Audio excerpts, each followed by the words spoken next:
नमस्कार, आप देख रहे हैं सुदर्शन न्यूज। मैं हूं आपके साथ ज्योति यादव। चलिए बुलेटिन की शुरुआत करेंगे उत्तराखंड की खबरों के साथ। मुख्यमंत्री पुष्कर सिंह धामी ने सचिवालय के मीडिया सेंटर से प्रेस कॉन्फ्रेंस की। उनका कहना है कि जम्मू कश्मीर में चुनाव होने जा रहा है और विधानसभा के चुनाव को लेकर सीएम ने कहा कि कांग्रेस पार्टी देश की सुरक्षा के साथ खिलवाड़ करने जा रही है। जम्मू कश्मीर में नेशनल कॉन्फ्रेंस के साथ कांग्रेस पार्टी हाथ मिला लिया है और कांग्रेस पार्टी का मंसूबा साफ है कि किस तरह से कांग्रेस पार्टी ने गठबंधन किया है। देश की एकता और सुरक्षा के लिए उचित नहीं है। उनका कहना है कि कांग्रेस पार्टी विधानसभा के चुनाव में देश की सुरक्षा के साथ खिलवाड़ कर रही है और नेशनल कॉन्फ्रेंस के साथ समझौता किया है। तो देखिए, जम्मू कश्मीर में विधानसभा चुनाव होने वाले हैं। चुनाव के डेट आ चुके हैं। 3 चरणों में वहां विधानसभा चुनाव होने वाले हैं और अब यहां कांग्रेस जो है नेशनल कॉन्फ्रेंस के साथ यहां गठबंधन कर लिया है, जिस पर मुख्यमंत्री पुष्कर सिंह धामी ने प्रेस कॉन्फ्रेंस की और इस दौरान उन्होंने कटाक्ष किया है, तंज कसा है कांग्रेस पार्टी पर। उन्होंने कहा है मोदी सरकार ने जम्मू कश्मीर का तेजी से विकास किया, धारा 370 हटाने का काम भी मोदी सरकार ने किया है और राहुल गांधी को देश की जनता जो है वो जवाब देगी।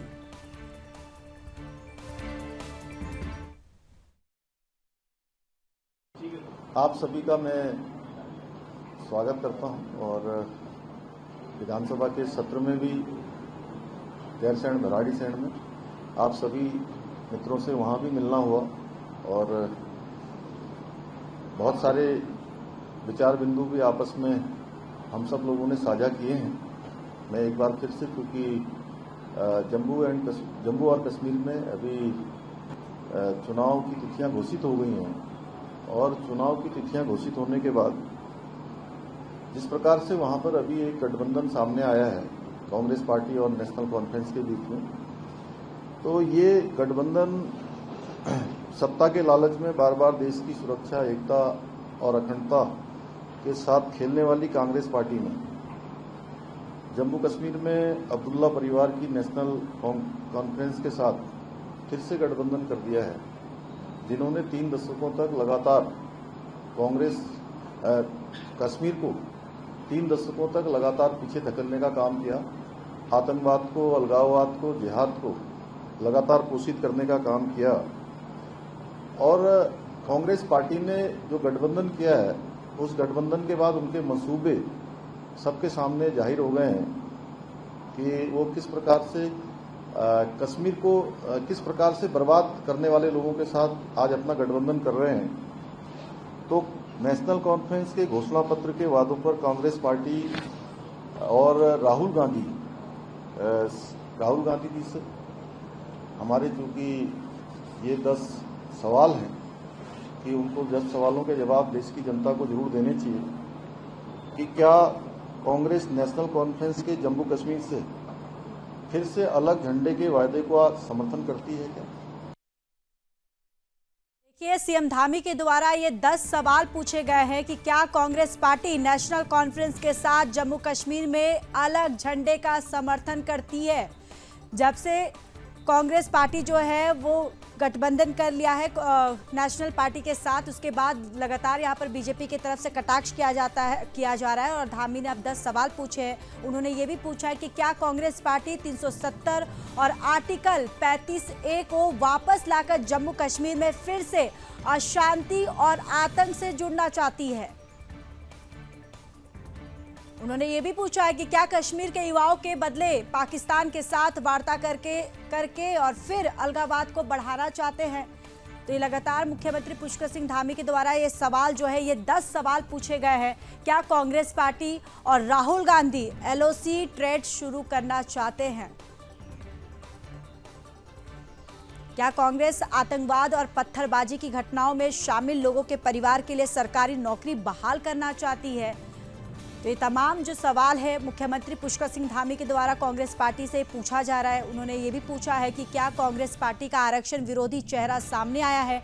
क्या दलित, गुज्जर, बकरवाल, पहाड़ियों और आरक्षण को समाप्त कर उन पर फिर से अन्याय करना चाहते हैं। क्या कांग्रेस पार्टी चाहती है कि शंकराचार्य पर्वत तख्ते सुलेमानी और हरि पर्वत कोहे मारन के नाम से जाना जाए।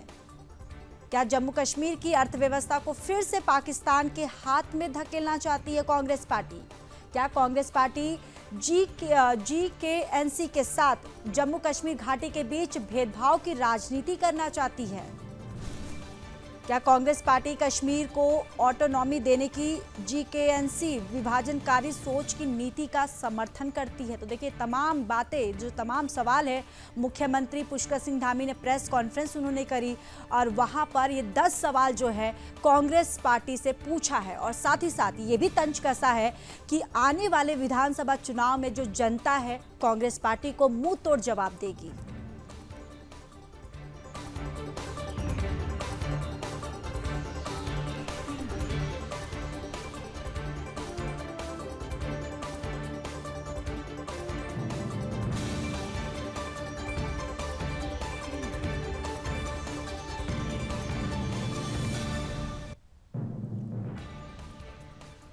तो चलिए आगे बढ़ते हैं। उत्तराखंड के उधम सिंह नगर से मानवता को शर्मसार करने वाली घटना सामने आई है। मदरसे में छोटी बच्चियों को उर्दू सिखाने वाले मौलवी ने कई नाबालिग बच्चियों को पॉर्न वीडियो दिखाकर उनके साथ 2 महीने तक शारीरिक शोषण और बलात्कार की घटना को अंजाम देता रहा। बीते 17 अगस्त को कोतवाली क्षेत्र के पास रहने वाली एक महिला ने पुलिस को सूचना दी। पीड़िता ने आरोप लगाया था कि मदरसे के मौलवी ने 5 बच्चियों को डरा धमकाकर 2 महीने तक उनके साथ दुष्कर्म किया। पुलिस ने महिला की शिकायत पर मुकदमा दर्ज कर जांच शुरू कर दी। पुलिस के अनुसार जांच में सामने आया है कि मूल रूप से पीलीभीत का रहने वाला मौलवी 2 महीने पहले ही बच्चों को उर्दू सिखाने के लिए क्षेत्र में पहुंचा था। मौलवी ने बच्चियों को दुष्कर्म के बारे में किसी को बताने पर बच्चियों के परिजनों को जान से मारने की धमकी देता रहा। एसएसपी मंजूनाथ टीसी ने बताया कि आरोपी मौलवी को गिरफ्तार कर लिया गया है और साथ ही 5 पीड़िता बच्चियों का मेडिकल कराने के साथ ही कोर्ट में बयान दर्ज करवा लिया गया है। इसको लेकर रुद्रपुर विधायक शिव अरोड़ा का कहना है कि इसको रोकने के लिए विधानसभा सदन में ये मुद्दा उठाऊंगा और इस पर सरकार से कानून बनाने की मांग भी करेंगे।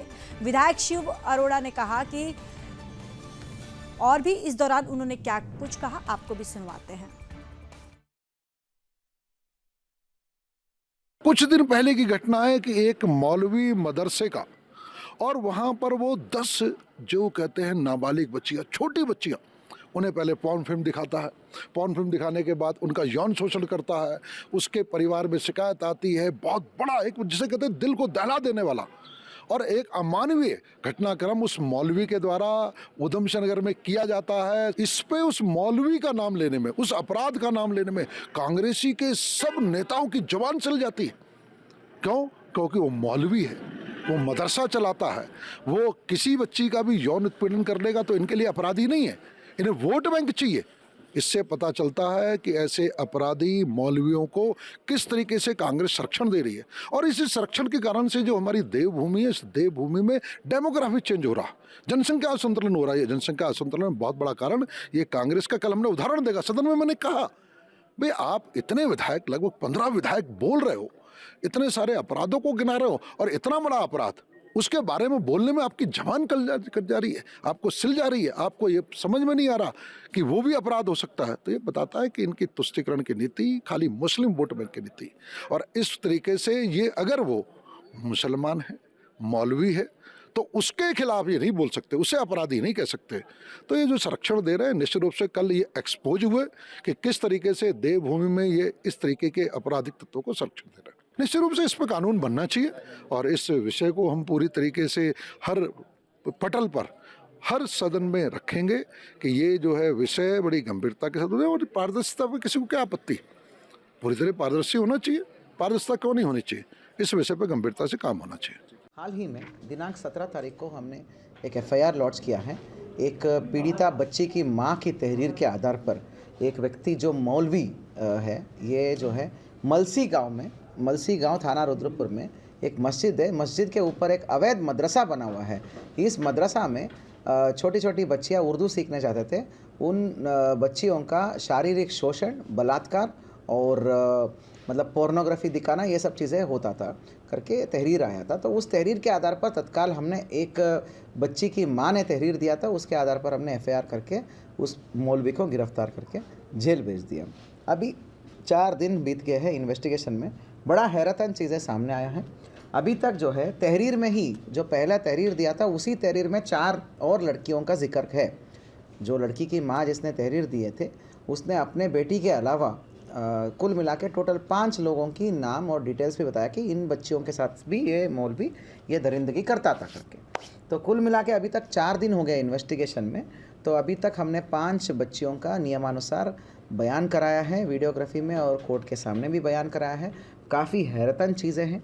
देखिए ये सारे बच्चियाँ नॉर्मल स्कूल में जाते थे, जैसे हम सबके बच्चे जाते हैं ऐसे नॉर्मल स्कूलों में, अंग्रेज़ी हिंदी मीडियम स्कूल्स में, नॉर्मल स्कूल्स में जाते थे मॉर्निंग। तो आफ्टरनून दोपहर को जब स्कूल से वापसी होती है, वो सब मलसी गांव के ही रहने वाले थे, आसपास के इलाके का। तो आफ्टरनून जब स्कूल ख़त्म करके आते तो वो सारे बच्चियाँ को वहाँ पर भेजते थे, वो वहाँ पर उर्दू सीखने के लिए जाते थे।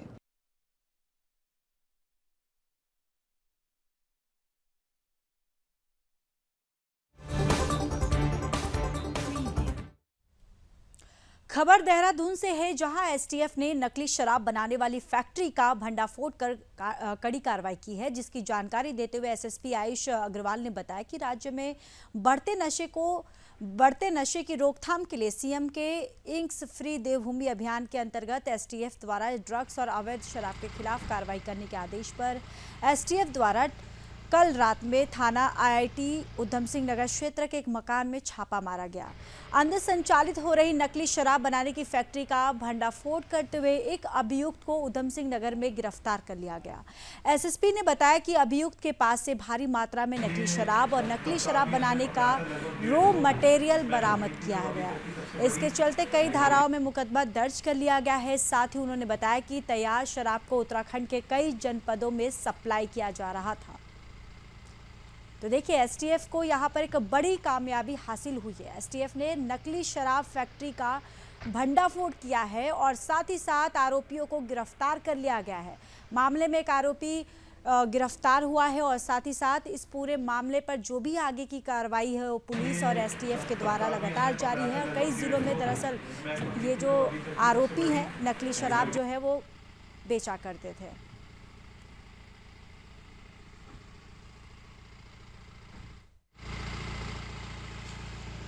देखिए हमारी एसटीएफ की जो कुमाऊं यूनिट है इसको कुछ समय से सूचना मिल रही थी कि काशीपुर के पास में थाना आईटीआई क्षेत्र में एक मकान के अंदर एक नकली शराब की फैक्ट्री संचालित की जा रही है। और इस सूचना को डेवलप करते हुए कल रात में हमारी टीम के द्वारा और आबकारी विभाग को साथ में लेते हुए वहाँ पर रेड की गई और वहाँ पर एक जो नकली शराब की फैक्ट्री थी उसको बस्ट किया गया है। वहाँ पर 25 पेटी लगभग नकली शराब बरामद हुई है। शराब बनाने की उपकरण, केमिकल्स इत्यादि बरामद किए गए हैं और जो इसको संचालक था इसका अमनदीप, उसको पकड़ा गया है। इसके विरुद्ध पूर्व में भी एक मुकदमा इसी तरह का पंजीकृत है जहाँ पर ये कहीं और शराब की फैक्ट्री चला रहा था। ये केमिकल कहाँ से आ रहा था, क्या कॉम्पोजिशन है और ये कहाँ कहाँ बेची जा रही थी, इन सभी पहलुओं पर आगे इन्वेस्टिगेशन के दौरान में कार्रवाई की जाएगी।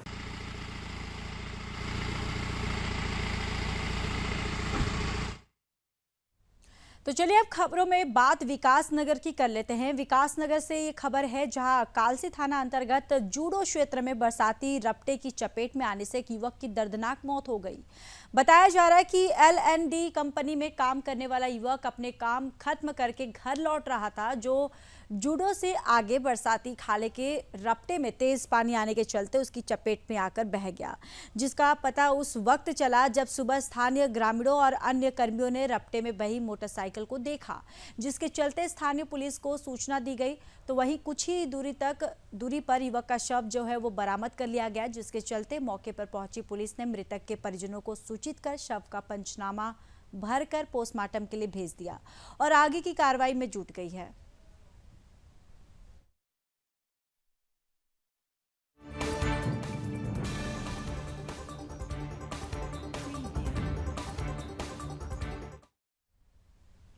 तो वहीं टिमली रेंज अंतर्गत मटक माजरी गांव में उस समय हड़कंप मच गया जब ग्रामीणों ने विशालकाय किंग कोबरा को गांव में देखा और इतने विशालकाय किंग कोबरा को देखकर लोगों में हड़कंप मच गया। लोगों ने किंग कोबरा की सूचना वन विभाग को दी। वन विभाग स्कैर कैचर जो है वो वहां पर पहुंचा तो उस किंग कोबरा को देखकर उनके भी पसीने छूट गए।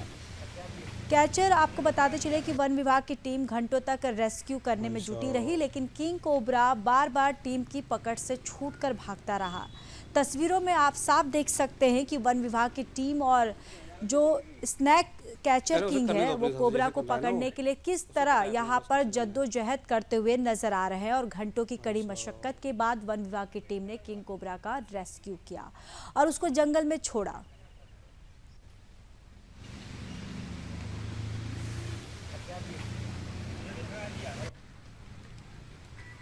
ऐसा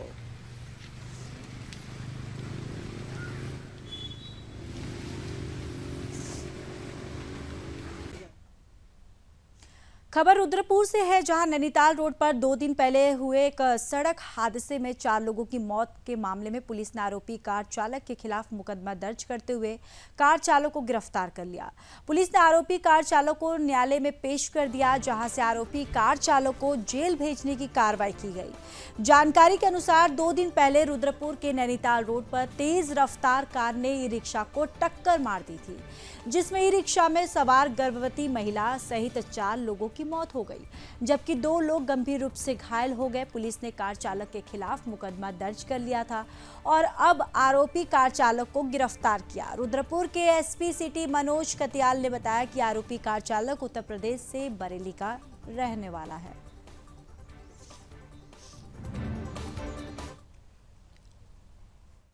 ये एक बहुत ही दर्दनाक घटना यहाँ पे हुई थी, जिसमें 4 लोगों की मृत्यु हो गई थी। तो उसमें हम लोगों ने कुछ फुटेजेस भी घटना से संबंधित हम लोगों ने इसमें लिए हैं कब्जे में। उस पर हम लोग इन्वेस्टिगेट कर रहे हैं। उसमें सुसंगत धाराओं में अभियोग हमने पंजीकृत किया था और घटना की गंभीरता के दृष्टिगत इसमें जो कार चालक था उसकी अरेस्टिंग की गई, माननीय न्यायालय के समक्ष उन्हें प्रस्तुत किया गया है। और घटना के कारणों की जाँच और इनका जो ड्राइविंग बिहेवियर है इसको पूरी तरह से हम लोग एग्जामिन कर रहे हैं। और जितनी गंभीर ये घटना है उतनी गंभीरता से इसका इन्वेस्टिगेशन करके हम इसमें टेक्निकल और सॉलिड साइंटिफिक एविडेंस हम लोग इसमें कलेक्ट कर रहे हैं, ताकि इसमें हम जो है मैक्सिमम पनिशमेंट के लिए हम लोग प्रयास कर सकें।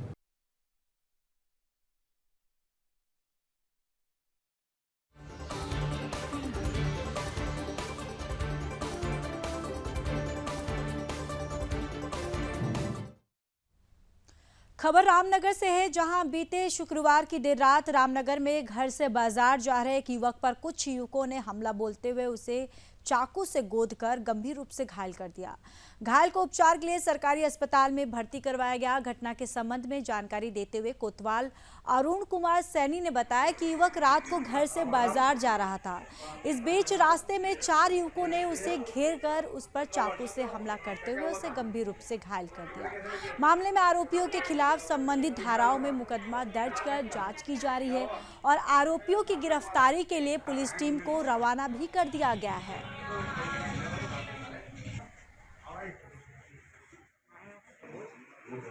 कल एक इमरान नामक एक युवक को कल 4 युवकों ने घेर कर उसके ऊपर चाकू से हमला कर दिया है। इसकी तहरीर प्राप्त होने पर हमारे द्वारा इसमें अभियोग पंजीकृत किया गया है और इसका मेडिकल कराया गया है। इस संबंध में विवेचना जारी है।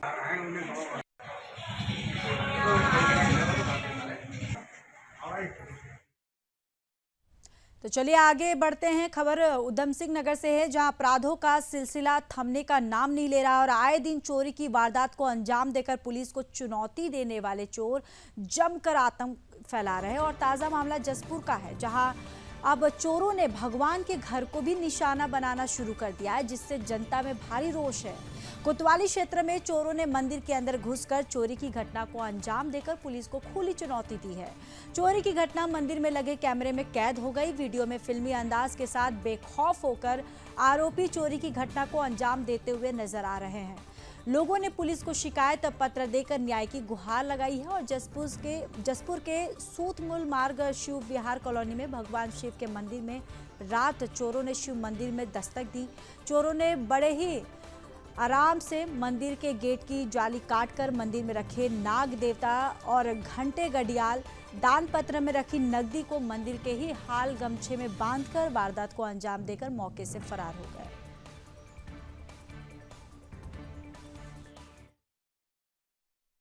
कल 23/8/2024 की रात थी। सीसी कैमरे में जब देखा गया तो 1:11 पर चोर आया मंदिर में। सुबह जब सफाई करने वाले आए कर्मचारी, तब उन्होंने मुझे अवगत कराया कि आप चल के मंदिर को देखो। मैं मंदिर गया। मंदिर जाने पर देखा तो ताले तो उससे टूटा नहीं, जो मुख्य ताला था उसने गेट की जाली काटी। काटने के बाद अंदर गया।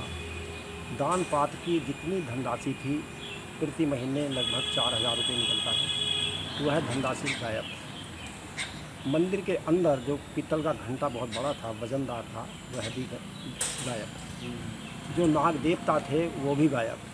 मंदिर के अंदर तांबे का कलश था, लोटा, वह भी गायब। और दीपक भी गायब। उसके बाद फिर मैंने कमरा देखा, कमरे का ताला भी वहाँ पर टूटा हुआ पाया गया और उसमें पीतल की बहुत बड़ी वजनदारी घड़ियाल थी, वह भी गायब। चोर जो था, जो अपना सामान था, कटर, प्लास, वहीं छोड़ गया।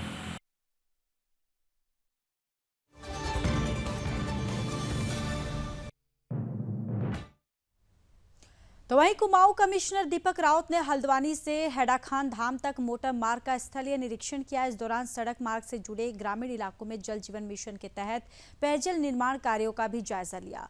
कमिश्नर ने जल जीवन मिशन के तहत अगले महीने तक ग्रामीण क्षेत्रों में पानी की आपूर्ति सुचारू करने के निर्देश दिए।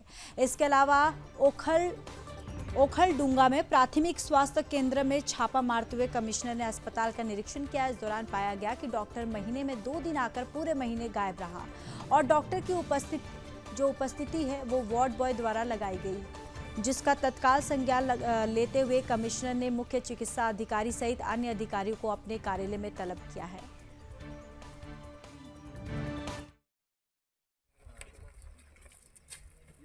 में जो आपका रानीबाग से ऊपर का क्षेत्र, नैनीताल से ऊपर का क्षेत्र, जो भीमताल ब्लॉक में समस्त क्षेत्र ये आता है, जिसमें कई ग्राम पंचायतें हैं, जिनमें से कुछ का अभी हमने निरीक्षण भी किया।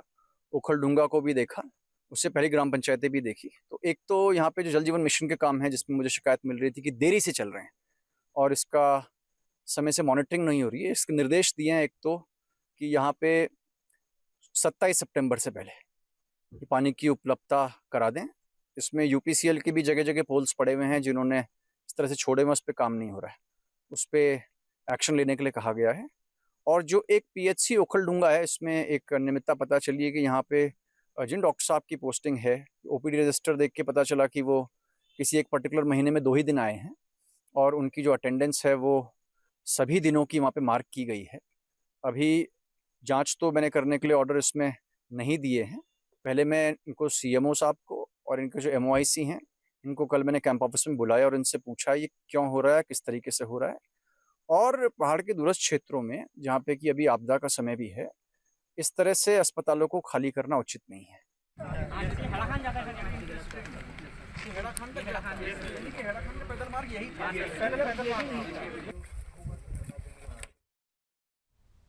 हल्द्वानी, रुद्रपुर, हरिद्वार, देहरादून के जंगलों के बाद अब मुख्यमंत्री गृह क्षेत्र के खटीमा के जंगल में वन तस्करों ने धावा बोला है। जानकारी के मुताबिक वन तस्करों ने खटीमा रेंज के अंतर्गत चकरपुर चौकी के पीछे 2 सागौन के पेड़ काट दिए हैं और साथ ही काटे गए पेड़ों की लकड़ी को उठा ले गए हैं। वन तस्कर द्वारा काटे गए पेड़ों की जुड़े जो जड़ें हैं वो घटना की गवाही दे रही है। वन तस्कर ने 15 अगस्त को घटना को अंजाम दिया। खटीमा रेंज का चार्ज ट्रेनी आईपीएस को दिए जाने के बाद से वन कर्मी हुए बेलगाम हो गए हैं और सूबे में वन विभाग की लापरवाही के चलते प्रदेश की 39 वन प्रभागों में अतिक्रमणकारियों का कब्जा है।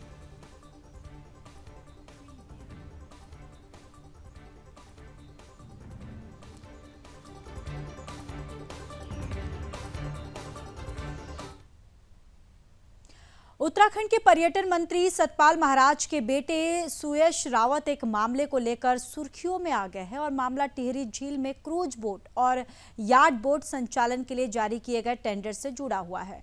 हाल ही में टिहरी झील में क्रूज और यार्ड बोट संचालन के लिए आवेदन मांगे गए थे और मंत्री सतपाल महाराज के पुत्र सुयश ने भी इस प्रक्रिया में आवेदन किया है। हालांकि विवाद इस बात को लेकर उठ खड़ा हुआ, जहां प्रदेश में रोजगार को लेकर पलायन हो रहा है, वहां स्थानीयों को वरीयता देने के बजाय देहरादून से एक मंत्री के बेटे को किस आधार पर वरीयता दी गई है, इस पूरे मामले पर सतपाल महाराज ने सफाई दी। उन्होंने कहा कि उत्तराखंड में इन्वेस्टर समिट के चलते उत्तराखंड में निवेश करते हुए मेरे बेटे सुयश ने आवेदन किया था, लेकिन इस पर कई भ्रामक प्रचार किए जा रहे हैं, जिसके चलते वह अपना नाम वापस लेगा और कोई भी टेंडर नहीं भरेगा। वो उत्तराखंड में पैसा इन्वेस्ट करेंगे। उसी हमारे उत्तराखंड में इन्वेस्टर समिट आयोजित किया गया और उसी से प्रभावित होके मेरे छोटे बेटे ने ये विचार किया कि वो उत्तराखंड में पैसा इन्वेस्ट करेंगे। उसी विचार के तहत उसने पॉसिबिलिटीज को एक्सप्लोर किया और उसने टाडा के अंतर्गत जो टेंडर निकले थे, जिसमें 25 लोगों ने टेंडर लिए थे, बोट के टेंडर थे, क्रूज के टेंडर थे, तो उसने एक छोटे क्रूज के लिए, छोटी बोट के लिए एक टेंडर के लिए आवेदन दिया। 25 टेंडरों के अंदर से 6 काबिल पाए गए और अभी स्वीकृत नहीं हुए हैं। केवल मात्र टेंडर पर विचार करने पर उनको आगे रखा गया है। हमारे उत्तराखंड में इन्वेस्टर समिट आयोजित किया गया और उसी से प्रभावित होके मेरे छोटे बेटे ने ये विचार किया कि वो उत्तराखंड में पैसा इन्वेस्ट करेंगे। उसी विचार के तहत उसने पॉसिबिलिटीज को एक्सप्लोर किया और उसने टाडा के अंतर्गत जो टेंडर निकले थे, हमारे उत्तराखंड में इन्वेस्टर समिट आयोजित किया गया और उसी से प्रभावित होके मेरे छोटे बेटे ने ये